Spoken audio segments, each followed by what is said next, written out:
pandang. Cara pandang ini penting. Misalnya tadi, kalau orang ngundang saya itu pikirannya itu ngundang, kalau nggak dituruti itu terus mutung, darani sombong macam-macam. Kalau saya itu cara berpikir kebalik, diundang nang panggung, terus ngadeg, terus ngandani wong, kadang dikandani luwih sepuh, terus ruwet. Kalau niku pun memaklumatkan diri Islam, mbah kula niku terkenal wali, jadi kula nggih mau daftar wali resmi. Jadi kalau niku sering niki cerita mawon kula mungkin tidak sampai 20 menit. Selain mungkin buatan mampu nggih, memang nggak boleh lama-lama. Haram. Kula niku sering sinau, alhamdulillah sinau ihya ki khatam. Karena pun dipameri wau Pak Hamam. Ben kecelok putra mantu Bali Maksum ya cerita al macam-macam ben ketok pinter. Tapi ternyata dendam mbek mertuane dicurigai Muhammadiyah terus dendam nganti saiki. Ya alhamdulillah niki Bu Ida boleh kula niki jenengan de bojo sing ra dipendendam. Saking dendamnya membuktikan nak dekne ora Muhammadiyah.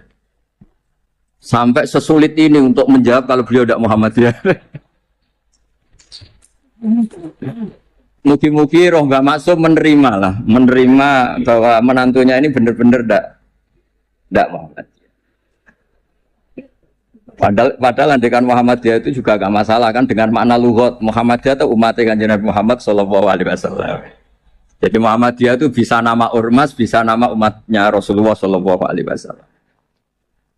Dulu Mbak Maksum ini cerita, Mbak Maksum dari sekian wasiat paling populer di keluarga Mbak Maksum itu, kowe kudu belo NU, tapi ora usah ngelek-ngelek Muhammadiyah. Itu masyhur, itu terdokumen di antara wasiatnya Mbak Maksum. Dan alhamdulillah saya tadi diderekno cucu Mbak Abbas, Kolonel Nafis itu cucu Mbak Abbas. Selama kebetulan ketemu Gus Fahmi Amruwah ini, dulu ceritanya Mbak Hasyim itu dalam ancaman macam-macam lah namanya zaman perang. Karena Mbak Hasyim itu hanya orang alim fikih, usul fikih, ahli hadis, itu takut, terus nyewa Mbak Abbas disuruh ngelatih santrinya Bencak, yang jadi asal usul pagar Musa. Alhamdulillah cucunya jadi kolonel. Yang cucu Mbak Hasyim ya macam-macam, ada yang iya, ada macam-macam. Tapi sebetulnya dari gen keluarga Lasem sama Mbak Hasyim itu sama-sama nasabnya sama. Gayanya juga sama. Ya ada yang jelas, ada yang enggak jelas. Tapi saya ingin bela yang tidak jelas, karena ini kan kampus ya, jelas aturannya jelas. Saya itu sering ditanya. Saya sering ditawarin, Gus, mau jadi dokter honoris causa di kampus ini. Enggak, kata saya. Kenapa? Nara di duit ora pantes dokter ora di duit. Jadi enak Gus ngoten ngopi ge pantes, ora jelas ge pantes, kabeh pantes. Tapi dari ketidakjelasan itu menjadi jelas. Kalau semuanya itu sistem kampus, itu nanti orang mau belajar tema fikih tertentu, misalnya kalau di fikih harus nunggu semester berapa baru ada pelajaran itu. Masa mau belajar khed daftar dulu sampai mata kuliah berapa baru dapat pelajaran khed. Itu bisa tutup Islam kalau semuanya tertib itu. Tapi baru kayak kiai gak jelas kayak saya itu di jalan ketemu orang tanya, Gus, badhe sowan. Sowan apa? Ketemu saya di pasar. Saya hobi sering di pasar. Bukan karena nganggur ya memang seneng. Saya itu seneng di pasar itu sederhana. Kalau ada ibu-ibu awam tak belajari 10.000 seneng, alhamdulillah. Kok pinter jenengan, saya ini kiai besar, jadi kalau muni alhamdulillah ngenteni untuk duit 10 juta, ini yang nggak pernah ngaji untuk duit 10.000 sisa syukur. Jadi tak anggap itu bentuk kekalahan saya. Jadi kalau nang pasar itu bentuk tawaduk kula, ini buatan ngajari terus kiai-kiai nang pasar, buatan ini cerita mawon, cerita istihad. Terus saya bilang, buatan usah di sini saja. Terus tanya, anak saya itu istighadah, keluar darah gini-gini, sholatnya gimana? Tak jawab saat itu juga. Ada kiai yang negur itu tidak sopan, Gus tanya kok tidak sowan ya. Nak sowan malah ra sopan, siji ganggu aku pas istirahat. Nomor loro cah dalemku ribet gawe teh ngene-ngene. Mergo cah dalemku ya agak kacau. Habis bikin teh ada tamu lagi, mau kok gak menisan. Karena aku harus bikin teh lagi. Saya itu sudah survei di semua cah dalem kiai itu ternyata ngeluh kalau kiainya tamunya banyak. Jadi dulu ketika saya masih nerima tamu, 2 tahun kiai wafat itu saya masih nerima tamu. Itu kalau ada tamu, kangkang resik-resik ada tamu lagi. Waduh, gak menisan mau, maksudnya kodak jatuh. Nah ini cerita saja, bukan nyindir para tamu enggak, tapi ini supaya dimengerti bahwa kehadiran mereka itu gak digandaki cah dalem. Nah ini kan lembaga ilmiah, ini kan diskusi ini ada Mas Imam Taufik tukang diskusi. Jadi, nah ini yang tertib ya monggo, yang nggak tertib ya karena barokahnya nggak tertib itu, misalnya semua orang soleh di masjid. Kalau ada orang kecelakaan yang nolong ya orang-orang yang di jalan, itu orang-orang nggak tertib. Tapi itu efektif itu. Ada orang tersesat yang nolong mereka, kecelakaan mereka, ada orang jambret yang nolong mereka. Jadi umat Islam itu di mana saja itu baik. Yang jalur kampus dia baik, yang jalur nggak tertib kayak saya juga baik. Dan dari dulu saya itu yakin suatu saat saya tetap keramat dengan cara saya seperti ini. Bukan apa, karena tadi orang Islam itu banyak yang nganggap kampus itu elit. Wow, itu bayar, terus elit, terus berdasi. Jadi bayang notok aja enggak. Kalau cerita Pak Imam Taufik pertama kuliah itu sudah bayangkan di wisuda, kata beliau pas di sana pertama masuk itu sudah bayangkan di wisuda. Kalau di pondok kan enggak. Wong Islam taluan mondok, sekia ini ra jelas, waduh ra jelas santai. Jejak jagungan mau ditakoki kowe candi le. Ngapak, ya ngapak-ngapak santai. Ya pokoknya enggak jelas. Tapi dari cerita enggak jelas itu saya punya argumentasi ilmiah. Yang milih jalur ini, saya kan enggak perlu cerita yang jelas-jelas tadi beliau sudah promosi sampai sebegitu hebatnya. Hebat, betul. Soalnya top lah. Cara tahadus bin Emah itu top. Enggak tahu tahadus apa sponsor enggak tahu. Tergantung niat itu. Saya juga nanti insya Allah hormat keluarga Gus Asim di keluarga Kiai Nawawi baca hikam. Ya memang saya ini mohon maaf, saya itu susah diundang. Bukan apa-apa, memang saya punya bapak namanya Kiai Nur Salim, itu punya abah namanya Mbak Nur Sam, itu nggak pernah keluar rumah. Jadi saya punya sanad gen keluarga yang suka di dalam. Jadi saya ini bapaknya bapak saya itu nggak pernah keluar dari rumah, itu terkenal sekali. Dan ya beliau juga dari gen-gen yang suka tirakat. Saya jarang cerita itu karena beliau itu puasa mulai dulu sampai wafat. Jadi saya jarang cerita karena takut. Nah, jenengan kok boten ngoten Gus. Makanya saya lebih sentuh cerita gen dari ibu karena keluarga Lasem itu rileks ngopi-ngopi, cangkruk, semuanya santai. Ya alhamdulillah kok punya sanad begitu. Saya cerita secara ilmiah. Suatu saat Rasulullah SAW itu mau haji wada. Haji wada dipapak sama Imro'atun min Khos'am. Yang diceritakan di situ tuh sangat besar ya. Imro'atun min Khos'am itu cantik sekali. Nabi murdifun Fadl bin Abbas, Al-Fadl bin Abbas. Fadl karena ganteng ya melihat perempuan tadi. Perempuan ini karena Fadl ganteng ya dilihat. Sama-sama melihat. Yang satu melihat orang cantik, yang satu melihat orang ganteng. Masyhur terus. Fasor Rasulullah wajal Fadl. Wajahnya Fadl dipalingkan sama Nabi. Kemudian Imro'atun min Khos'am tadi tanya. Saat itu juga di perjalanan. Tapi masih di atas unta. Ya Rasulullah, ya ini karena tadi Pak Hamam cerita alimnya tentang sorok naku ya saya cerita hafalan saya. Bahwa bapak saya punya anak saya itu tidak salah, bapak saya punya cucu saya itu tidak salah. Beliau kan ya cerita gitu. Dua anak ini ora rugi, so profesor, so jadi mantune Bali, so kondang terus sampai gedungnya di atas UMC gitu. Tidak tahu. Ini orang pinter kok pakai ukuran fisik tidak tahu. Kalau gedung itu kan fisik, tidak tahu cara berpikir gimana, tidak tahu. Karena saya ini alam rohani, ukurannya di klasmen kewalian, jadi itu kan nggak kelihatan. Jadi tidak tahu di klasmen berapa, tidak tahu.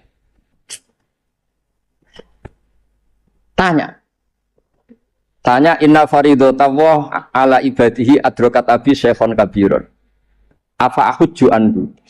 Nabi jawab, qala na'am. Ayan fa'uhu dhalik, qala na'am. Kama lokana ala biki denun fakodaitihi nafa'ahu. Ya Rasulullah, bapak saya ini sudah sepuh sekali ketika haji diwajibkan. Apa saya bisa menghajikan beliau? Bisa. Apa manfaat? Ya bisa, seperti bapak kamu punya utang, kamu yang bayar itu cukup. Ya. Lalu Imam Bukhari itu mengebabkan ini sampai 3 kali. Satu di bab haji makdud. Jadi sebetulnya haji itu ada 2. Yang niabah atau badal. Menghajikan yang mati karena sudah tidak bisa haji. Atau menghajikan yang lumpuh yang nggak mungkin haji lagi, disebut haji ma'dud. Jadi Imam Bukhari mengebabkan babul hajil ma'dud atau al-ihjad anil ma'dud. Tapi di bab berikutnya dengan hadis yang sama persis beliau mengebabkan babu hajil mar'ati anir rojul karena secara fikih ini masalah, masa perempuan mengganti lelaki. Tapi dengan hadis yang persis di bab ilmu Imam Bukhari mengebabkan babul futya fitorik. Bab boleh fatwa ketika di tengah jalan. Jadi nggak perlu ada kiai yang kiai resmi nggih monggo, kalau ada pertanyaan sowan dulu, daftar dulu nggih monggo. Kiai kayak saya seketemunya juga monggo. Saya itu 2005 itu tiap bulan ke Jogja di UI sama Profesor Zaini. Itu mesti ngebis. Ya mesti ada yang tanya. Jenengan Gus Pak nggih. Wah, beneran Gus badhe tanglet. Mau kadang sampai Rembang sampai Semarang ora barbar. Sampai 20. Lo kok banyak betul. Mumpung ketemu Gus, nah jenengan disowani wangel. Ya barokahnya niku mboten bayar, Pak Amam. Dadi ikhlas. Mboten niki cerita mawon barokah ketemu niku mboten bayar, dadi ikhlas ini.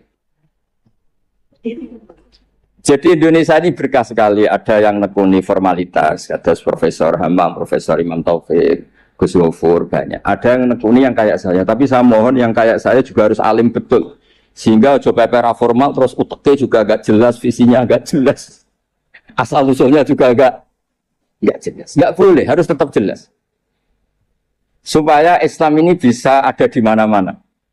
Orang bisa tanya kiai kapan saja, di mana saja. Saya ini haji itu tidak mutawif, bayar. Saya umroh juga milih bayar, daripada gratis di kongkonan.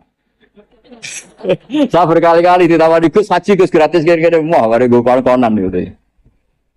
Umrah juga sering ditawari Gus jadi gak bayar aja. Duit 20 juta atau 40 juta ya jadi budak gitu, jadi gue kongkon-kongkonan gitu. Wes ngono arahe kon ngesahno pilihan kapilihan ini. Gak cara fikih ra salah itu kon ngesahno wong fatwa orderan kan. Jadi rada repot kata gitu. Kadang padahal secara fikih itu bisa diperdebatkan sah tidaknya. Bukan sah tidaknya haji ya ibadah yang bukan penting-penting ya. Nah, berkahnya orang kayak Bali Maksum yang nekuni keilmuan teng Termas, Bali Maksum ditemani Mbah Kula. Terus dulu misalkan Mbah Kula kandung lahirnya tesih teng Lasem bareng kalian Pak Hamid Pasuruan, niku sak rumah. Makanya kalau dikenal Bani Umar, teng Lasem itu dari partai Bani Umar. Karena Mbak Umar di garwa Mbah Maimunah, niku putrine Mbak Abdul Aziz, jadi kalau lingkup lebih besar disebut Bani Abdul Aziz. Barokah Mbah Ali Maksum, terus beliau ngaji tentang Mbah Dimyati, riyen bareng putra-putrane Mbah Mahfud termasuk Mbah Muhammad. Punya satu putra namanya Mbah Muhammad, Gus Muhammad. Niku ilmu itu di mana-mana, sehingga kampung-kampung itu luar biasa Islam teng Indonesia. Ada syekh yang datang dari negara yang tertib sekali. Di Indonesia imam digaji berapa? Fasilitasnya apa? Di negara kami imam itu digaji 70 juta, fasilitasnya mobil BMW gini-gini. Kalau di Indonesia enggak. Kadang komat sendiri, adzan sendiri. Terus lucunya itu Mas Imam Taufik itu imamnya tetap bilang imaman lillahi ta'ala. Ditanya, kenapa bilang imaman enggak ada makmumnya? Makmumnya jin, Gus. Warga di kampung itu. Tapi uniknya syekh yang dari negara tertentu yang digaji itu digojlok sama Kiai Indonesia, Gus Wami. Makanya kamu jamaah terus, takut potong gaji ya. Karena dia digaji, difasilitasi, kalau dia bolos itu potong gaji. Kaget saya, ternyata ini masalah dalam dunia ikhlas itu. Pertama mencibir Indonesia, imam nggak diperlakukan secara terhormat, nggak difasilitasi. Terus kata imam Indonesia, makanya jenengan sholat terus, takut potong. Akhirnya saya ini sadar. Oh iya, bagus ikhlas. Ya artinya barokahnya nggak tertib itu juga hakikatnya tertib. Karena akhirnya ada masjid di kampung-kampung, nggak jelas pendirinya siapa, wakafnya juga sengketa, sertifikasinya juga sengketa, kiainya juga sengketa. Yang baru jadi takmir semangat pengajian besar, yang nggak takmir mutung, barokah mutung terus bikin masjid tandingan. Akhirnya masjid di situ banyak, alhamdulillah. Pokoknya, nah. Kiai itu harus punya kelapangan pandangan seperti ini supaya Islam itu di mana-mana. Kalau semuanya tertib nanti prosedural. Masa mau tanya haji saja nunggu semester yang kebetulan ngajarkan apa? Haji. Wong sholatnya subuh mau tanya pakar fikih ngantornya jam 9, bisa ditemui jam 1. Pertanyaannya tentang sholat subuh. Subuh hari ini, kalau hari besok kan iya, kalau hari ini kan, nah kalau kiai kan nggak ketemu di jalan tadi tanya, Gus, anak kula keluar terus darah ini kok sak dhuwure adat, Niku salat apa mboten? Biasanya kate kurang dina 6 dina wis rudat ilal adat semua berbar 6 dina hukum istighadah ngene kan. Gak usah suwan Gus, gak ngel-ngelo cah dalemku kok. Ini buatan nyindir, maksudnya cerita, jadi buatan bercerita. Jadi monggo lah, istihad apapun itu baik asal didasari keilmuan yang baik. Jangan sampai apa ya, karena kita punya pilihan istihad tertentu seakan-akan yang lain itu salah. Saya berkali-kali cerita menyangkut istihad. Biasa ulang lagi, saya berkali-kali cerita tentang istihad dan dari sekian itu di antara yang mau saya baca di sini, nanti kitab ini saya tinggal mungkin bisa dipelajari menantu Bali Maksum bernama Profesor Hammam itu. Yang tadi cerita terus tentang bahasa Arab, kayaknya butuh legitimasi ini loh mantu Bali. Beliau khawatir kalau hanya dianggap pakar medis itu. Apalagi di depan keluarga Lasem, darani raiso ngaji kan yuhisin mantu Bali Maksum. Jadi tadi maklumat terselubung kira-kira gitu. Ini kata beliau kan ini tetap ingin ikut sunnah Rasulullah SAW. Ini saya bacakan. Ini kitab yang luar biasa. Ini namanya kitab Al-Milanul Kubro karangannya Imam Sa'roni. Ada perubahan yang enggak diduga para kiai-kiai Indonesia. Miranya perubahan itu kan masyhur kan fali wa yuruhu biadi terus urutannya apa? Mangara minkum mungkaron fali wa yuruhu biadi dulu ya. Terus bilisani yang terakhir apa? Biqalbi. Itu umumnya kiai kan nafsiri biqalbi itu yang penting kamu gak suka kemaksiatan itu, yang penting Anda ngingkari atau gak suka bentuk-bentuk perilaku maksiat itu.